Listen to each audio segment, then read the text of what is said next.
das águas tu podes caminhar. E o outro então, profunda é a profundidade das riquezas da glória que do céu desceu e em nosso meio habitou em espírito e em verdade. Isso é muito forte.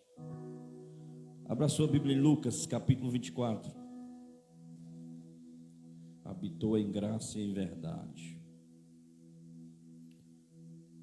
Lucas capítulo 24 é culto de oração. Nós vamos meditar um pouco na palavra. Em seguida, como de costume, apagaremos as luzes e oramos. Mas eu gostaria que você abrisse a sua Bíblia em Lucas 24. Vamos ler a partir do versículo 44. O versículo chave é o 49, mas eu quero ler a partir do 44. Quem achou diz amém. Diz assim: E ele disse-lhes: Estas são as palavras que vos falei, estando ainda convosco, que era necessário que se cumprissem todas as coisas que foram escritas a respeito de mim na lei de Moisés, e nos profetas e nos salmos. Então ele abriu-lhes o entendimento para que eles pudessem compreender as Escrituras. E disse-lhes: Assim está escrito, e assim convinha que o Cristo sofresse e ressuscitasse dos mortos no terceiro dia, e que em seu nome se pregasse o arrependimento e a remissão dos pecados, e todas as nações, começando por Jerusalém. E vós sois testemunhas destas coisas. E eis que eu envio sobre vós a promessa de meu Pai. Mas ficai na cidade de Jerusalém, até que do alto sejais revestidos de poder.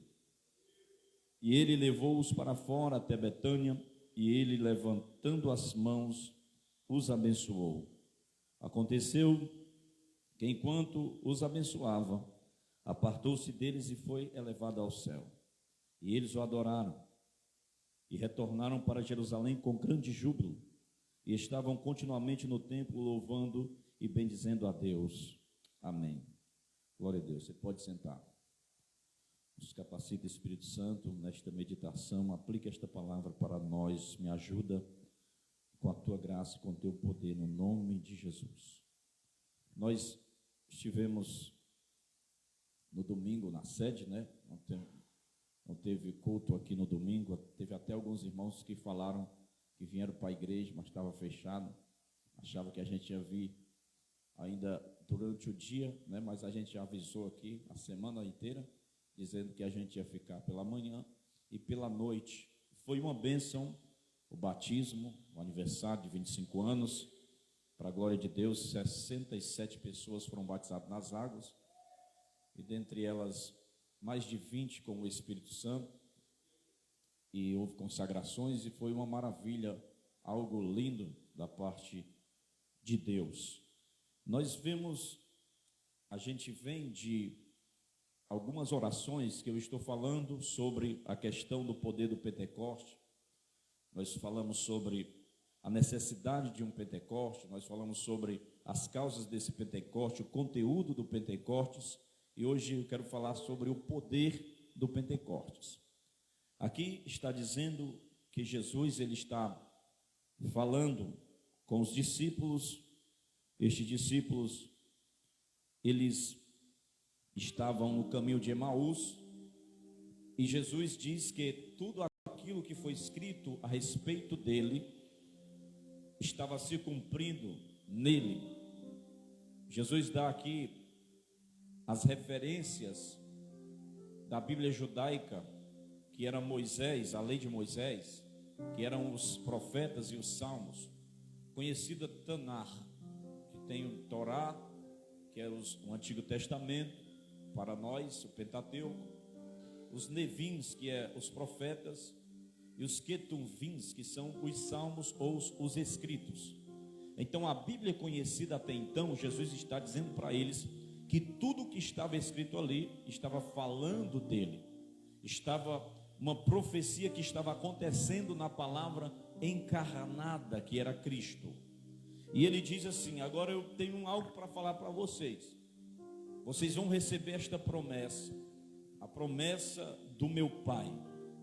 E vocês vão ficar na cidade de Jerusalém, e vocês vão ser revestidos de poder.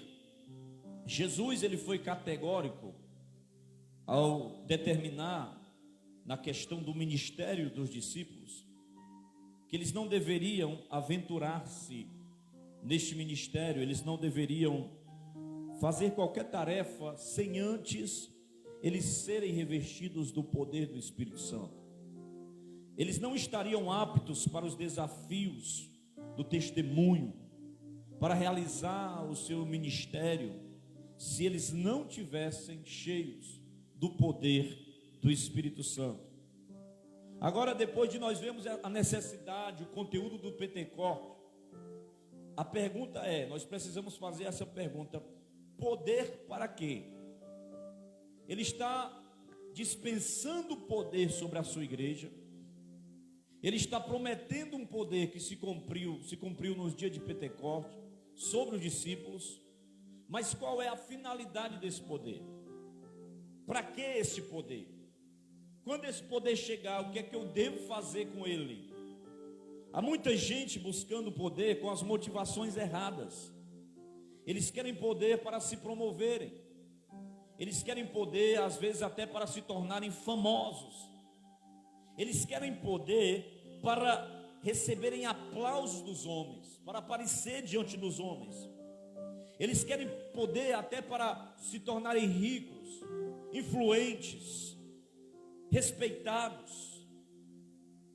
Eles querem tudo isso para a sua própria glória e não para a glória de Deus. Eles estão atrás de recompensas. Quando nós olhamos para o livro de Atos dos Apóstolos, nós observamos, nós percebemos que as razões pelas quais Jesus evidencia a necessidade que a igreja ela deve ter esse poder, e nós vamos ver algumas razões para que nós precisamos desse poder e para que estes discípulos receberam este poder. E em algumas palavras aqui, neste pouco tempo que me resta, eu quero falar sobre isto. Primeira razão, para que eles precisavam de poder? Para que nós precisamos de poder? Poder para sacudir o jugo do medo. Porque quando você vai para João capítulo 20, versículo 19, você vai ver, eu até falei isso aqui, que eles estão trancados com medo dos judeus. E há muitos hoje, irmãos, que vivem nesse calabouço, o calabouço do medo, como os discípulos estavam antes do Pentecostes. Eles estavam trancados, eles estavam encarcerados, eles estavam paralisados. E muita gente hoje está com esse problema. Tem gente que tem medo de viver, tem medo de morrer, tem medo de casar, tem medo de descansar, tem medo de ficar doente, tem medo de ir ao médico, tem medo de entrar na faculdade, tem medo de bater na porta de um emprego, tem medo de ficar desempregado, tem medo de se aposentar, tem medo, o medo ele é real. As pessoas têm medo do real e também têm medo até do irreal. Medo de encarar a vida de frente e medo de enfrentar a eternidade. Tem medo de viajar e medo de ficar dentro de casa. Sim, as pessoas elas vivem hoje cheias de fobias. Nós precisamos de poder do céu para vencer os medos e os traumas. Só é através do poder do Espírito Santo que nós vamos sair das portas trancadas do medo. Só recebendo o poder do Espírito Santo nós vamos banir a covardia e o medo que nos assombra. A Bíblia diz que eles estavam com medo, trancados, mas Jesus veio no meio deles, sem nenhuma porta ter sido aberta ou fechada. Ele chega no meio deles e traz a paz e diz: paz seja convosco. soprou sobre eles e disse: recebam o Espírito Santo, porque o poder do Espírito Santo, ele tira o jugo do medo.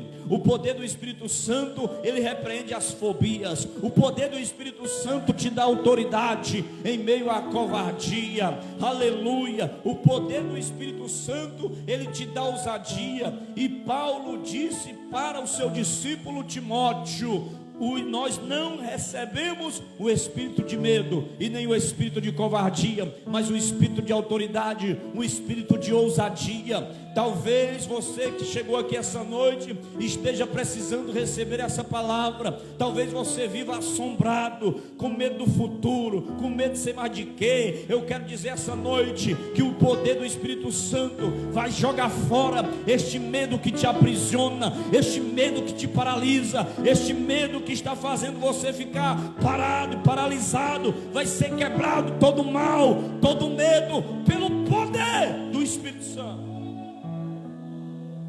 Segunda razão, porque nós precisamos de poder para tirar os olhos da especulação para a ação. Jesus diz assim: vocês vão receber poder quando descer do alto o poder do Espírito, e serão minhas testemunhas, tanto em Jerusalém, Samaria, Judeia, até os confins da terra.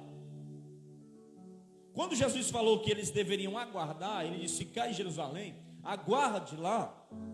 Eles logo começaram a cogitar sobre os tempos, sobre as épocas. Eles começaram a entrar na especulação da área do campo teológico. Eles acharam que Jesus estava falando de um tempo em que o domínio de Roma seria subjugado pelo poder político de Jesus. Então, como Jerusalém era sufocada por Roma naquela época, e havia de vir o Messias que ia livrar o povo, eles pensaram assim: então ele vai agora, está falando para nós que ele vai estabelecer aqui o seu reino e vai nos livrar do jugo de Roma. Só que Jesus, ele muda o rumo das expectativas deles e fala que eles deveriam colocar a mão no arado, eles deveriam trabalhar, eles deveriam fazer a obra. Muitas vezes nós como igreja nos reunimos, nós temos discutido opiniões, muitas e muitas coisas, mas o problema é que não agimos. Nós ficamos só no campo da especulação. Tem crente que faz todo tipo de treinamento. Eles frequentam seminário, eles frequentam congressos, eles aprendem método de evangelismo, eles faz não sei mais o que à distância, e vai na internet, faz cursos e mais cursos, e isso é bom. Só que eles não agem. Eles não fazem nada. Eles acumulam até muitos diplomas e títulos e não sei mais o que, mas eles não passam do campo da especulação. Eles nunca põem o que aprendeu na prática. As pessoas estão buscando poder muitas vezes para o seu próprio deleite, para o próprio conforto, para a exaltação do seu próprio nome. Por isso é que nós vimos muitas vezes, a gente presencia muito barulho, mas pouco resultado. Não temos tido o resultado que nós desejamos.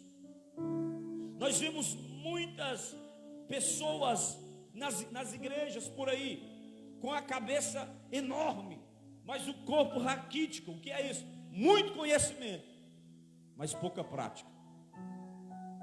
Eles conhecem a Bíblia de capa a capa, mas nunca compartilham o conteúdo para outras pessoas.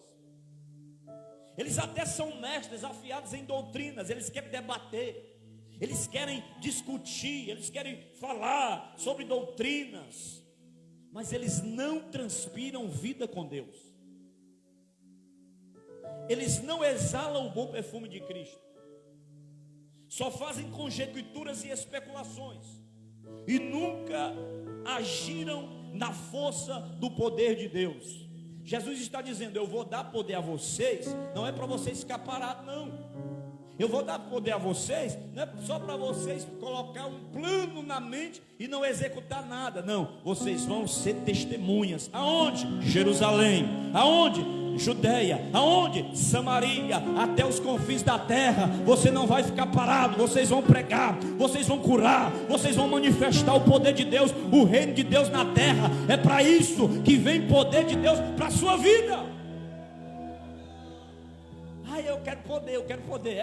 Quer para quê? Para estar na rede, balançando, tacando o pé na parede e cantando: eu quero trabalhar para o meu Senhor, deitado. Como é que trabalha desse jeito? Não quer fazer nada. E quer poder, para quê? O poder que Ele nos dá é para você se movimentar.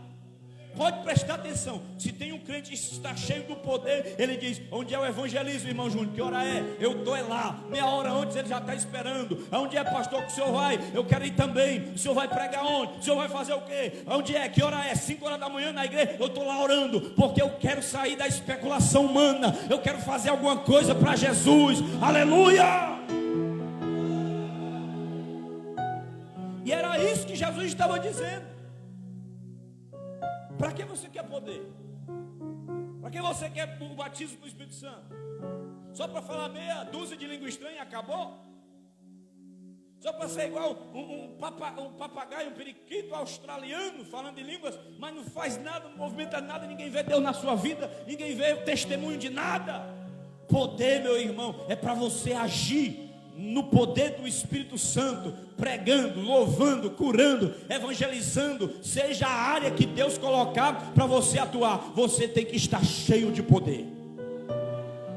Até quando alguém lhe pede um conselho, um aconselhamento, você tem que ter poder para isso. Era isso que Jesus estava dizendo. Terceira razão: para que eu preciso de poder? Eu preciso de poder para viver em santidade.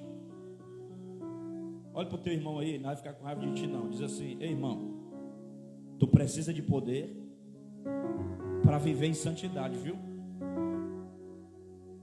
A igreja, ela precisa pregar não apenas aos ouvidos, mas também aos olhos. Ela precisa não apenas proferir belos discursos, mas também viver em santidade. A Bíblia, em Atos dos Apóstolos, conta a história do diácono Filipe, que ao chegar na cidade de Samaria, ele viu ali um grande avivamento, e as multidões atendiam unânimes às coisas que ele dizia. Elas estavam prestando atenção no que ele dizia, mas por quê? Qual era a razão? Qual era a eficácia do ministério de Filipe? É porque Filipe, ele falava e ele fazia. Ele pregava e demonstrava. Ele pregava aos ouvidos e também aos olhos. Quando João Batista, ele estava preso, ele se escandalizou. João Batista estava escandalizado, porque Jesus não foi visitar ele na prisão. Já viu um crente escandalizado já? Eu estou na prova aqui, o pastor não veio me visitar, ninguém mandou uma mensagem para mim, eu vou mais para essa igreja não. Escandalizou. João Batista estava preso, e ele se escandalizou com Jesus porque ele não foi visitar ele. Aí ele chamou 2 dos discípulos. Aí diz assim: vai ali, pergunta se ele é mesmo o Messias, que ele duvidou. Pergunta se é o filho de Deus mesmo, que eu profetizei. Vai lá. Aí os 2 vão lá. Aí disse: aí, nosso mestre, né, o rabi lá, o João Batista, está preso, o senhor sabe. Ele mandou perguntar se o senhor é o Messias mesmo. Perguntou se é verdade mesmo, se é o Messias ou é só conversa. Aí Jesus estende as mãos, aí cura o cego, aí cura um paralítico, aí limpa os leprosos. Aí ele diz: ide e falai a João que os cegos enxergam, os coxos andam, os surdos ouvem, os leprosos são curados. Porque Jesus, ele não ficava só na teoria, ele fazia, ele agia. Vai e diz para João: oh, glória a Deus. Como é que eu sei que João estava escandalizado? Porque quando os homens saem, Jesus diz assim: que vocês foram ver no deserto? Apenas o homem com vestes esquisitas que comia gafanhoto e mel silvestre? Pois eu digo que nenhum profeta, que nenhum homem é semelhante a João. ele exaltou João quando os outros saíram. E no final ele diz assim: bem-aventurado aquele que não se escandalizar em mim. Meus irmãos, a igreja, a vida da igreja precisa falar mais alto do que o seu discurso. Quando Pedro e João estavam indo orar, em Atos capítulo 3, o que é que acontece? O homem pede uma esmola e Pedro e João dizem assim: ó, Pedro, olha para mim, eu sou o seu exemplo, olha para mim, porque ele olhou esperando receber alguma coisa. Essa tem que ser a mensagem da igreja, dizer para o mundo: olha para mim, porque olhando para mim você vai ver Deus, porque olhando para mim você vai ver a obra do Espírito, porque você olhando para mim você vai ver poder de Deus em ação. Olha para nós. Onde não há vida, a palavra é desacreditada, o discurso é vazio. Sem santidade nós não podemos ser boca de Deus. Jeremias capítulo 15 versículo 19, Deus diz para ele: olha Jeremias, se tu separar o precioso do vil, você vai ser a minha boca falando na terra. O que é isso? Separar o precioso do vil é saber distinguir o que é certo e o que é errado, é não misturar as coisas, porque para Deus ou é santo ou é profano, ou é vil ou é precioso, ou é justo ou é injusto, ou é caminho estreito ou é caminho largo, ou é céu ou é inferno, ou é salvação ou é perdição.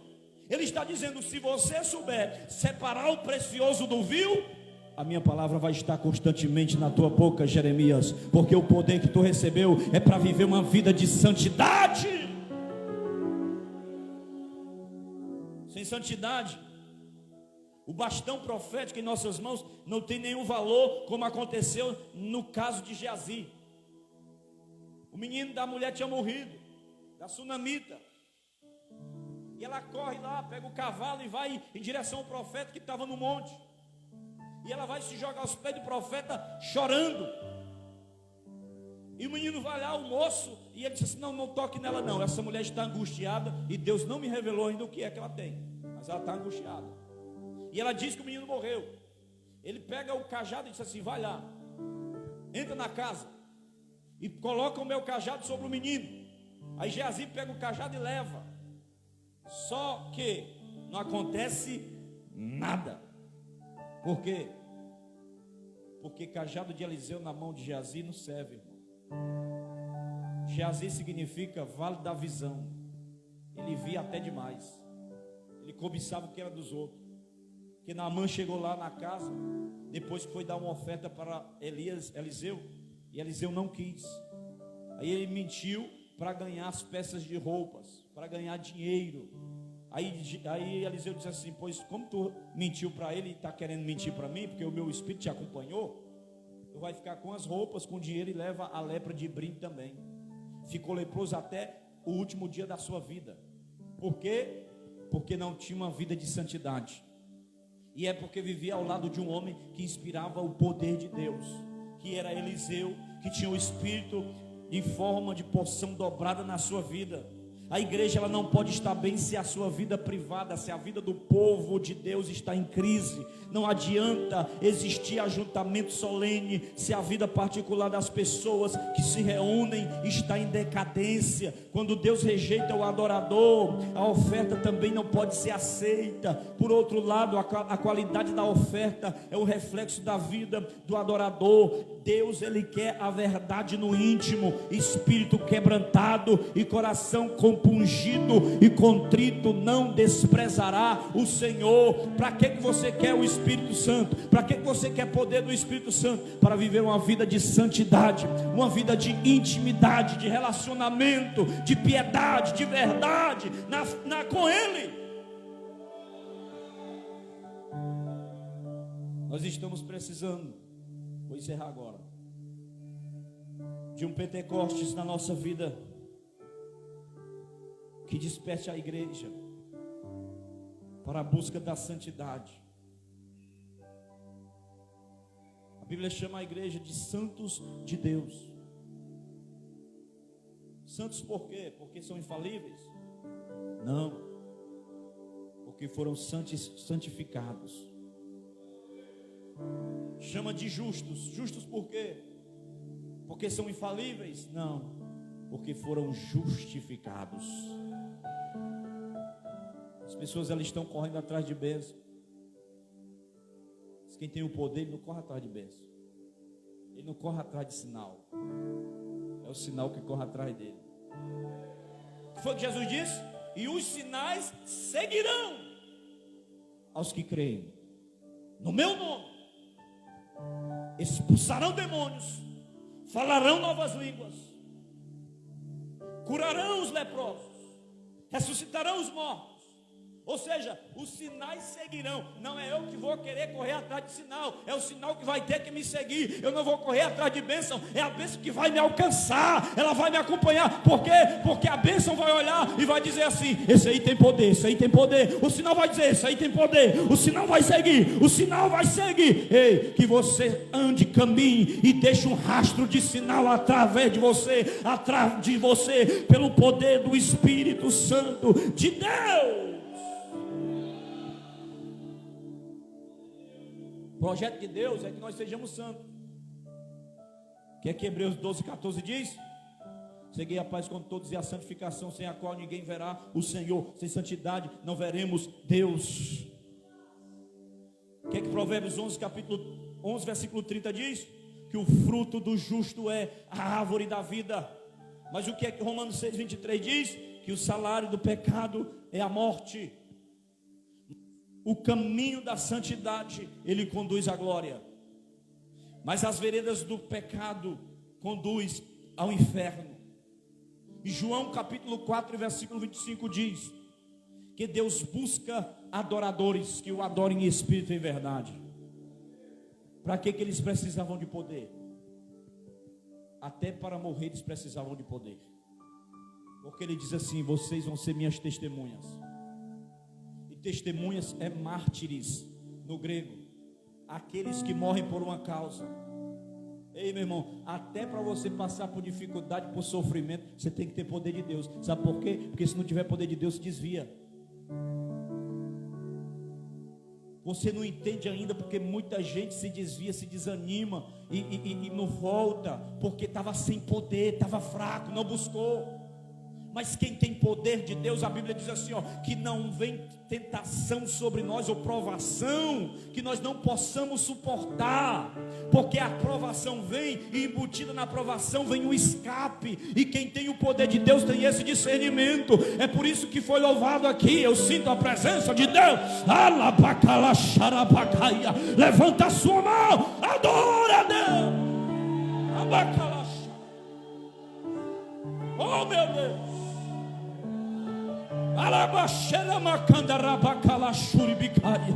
Oh, eu conheço a unção do Espírito Santo, e ela está aqui essa noite. Ele quer te dar poder para viver em santidade. Ele quer te dar poder para você atravessar as provações, para você atravessar dificuldades e triunfar em Cristo Jesus.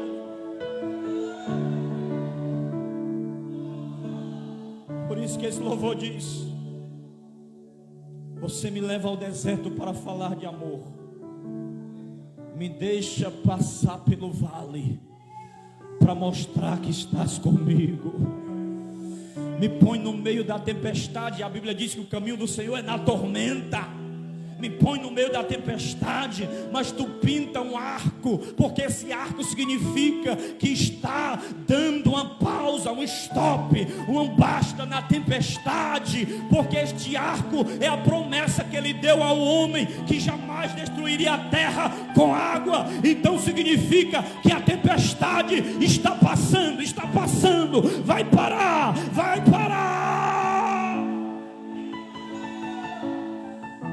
Oh, aleluia! Quem quer poder? Quem quer o poder do Espírito? Levanta a mão. Receba poder aí na sua vida. Receba poder para você ter discernimento. Receba poder para você ampliar a sua visão. Saia daqui essa noite cheio de poder para entrar na sua casa. Apaga a luz, apaga a luz. Adore a Deus, adore a Deus. Oh, adore o nome do Senhor. Alabala Sharakala Surbi Kandarama Kandaraya Makala Sherama Kominimiki Obrava Suryama.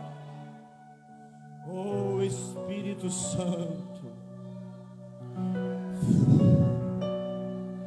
fica à vontade no nosso meio. Oh, receba o Espírito Santo. Rapalante Cominicalabaracharama. Se liga com Deus, se liga com Deus, se liga com o Senhor. É só você e Ele aí agora. Fala com Ele, conversa com Ele. Bota o teu relacionamento com Ele em dias.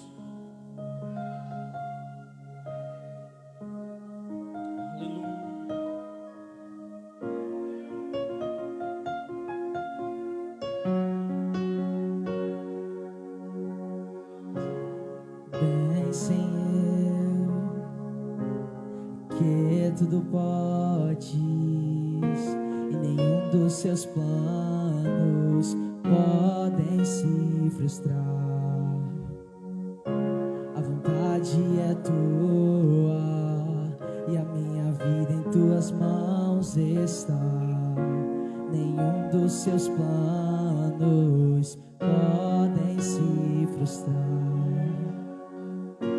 Nenhum dos seus planos podem se frustrar. Não se frustrarão